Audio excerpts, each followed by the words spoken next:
मुंबईत अनेक ठिकाणी धुळीचं साम्राज्य, सोसाट्याच्या वाऱ्यासह अनेक भागात धूळ पसरल्याचं चित्र। कल्याण, डोंबिवली, अंबरनाथमध्ये वादळी वाऱ्यासह रिमझिम पावसाची हजेरी, नागरिकांची धावपळ। सोसाट्याच्या वाऱ्यामुळे फलक कोसळण्याच्या घटना, रस्त्यांवरील वाहतुकीवर परिणाम। मुंबई शनिवारपासून पुढील 2 दिवस उष्ण आणि दमट वातावरणाचा अंदाज, तापमानात वाढीची शक्यता नसली तरी उकाडा जाणवण्याची शक्यता। आरे दूध पुन्हा मुंबईच्या बाजारात उपलब्ध होणार, महानंदच्या वतीने आरे दूध पुन्हा बाजारात आणलं जाणार। ठाण्याच्या मासुंदा तलावाजवळ चैत्र नवरात्रोत्सवाची धूम, उत्सवाचं यंदाचं 30वं वर्ष। आनंद चॅरिटेबल ट्रस्टनं साकारलं गणपतीपुळे मंदिर, माजी खासदार राजन विचारेंकडून या उत्सवाचं आयोजन।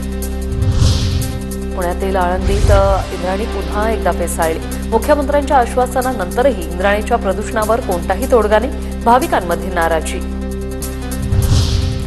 लोणावळा मळवली विभागात उड्डाणपुलाच्या कामासाठी 6 ते 8 एप्रिल दरम्यान 3 दिवसांचा ब्लॉक, मुंबईहून सुटणाऱ्या लांब पल्ल्याच्या गाड्या आणि पुणे लोकलच्या वेळापत्रकात बदल। पुणे महापालिकेकडून नागरिकांसाठी तक्रार निवारण कक्ष कार्यान्वित, पहिल्याच दिवशी अतिरिक्त आयुक्तांकडे 45 तक्रारी। बेकायदेशीर होर्डिंग विरोधात पीएमआरडीए पुढील आठवड्यापासून धडक मोहीम राबवणार, हिंजवडी परिसरात सह राष्ट्रीय आणि राज्य रस्त्यांवरील अनधिकृत होर्डिंग काढले जाणार।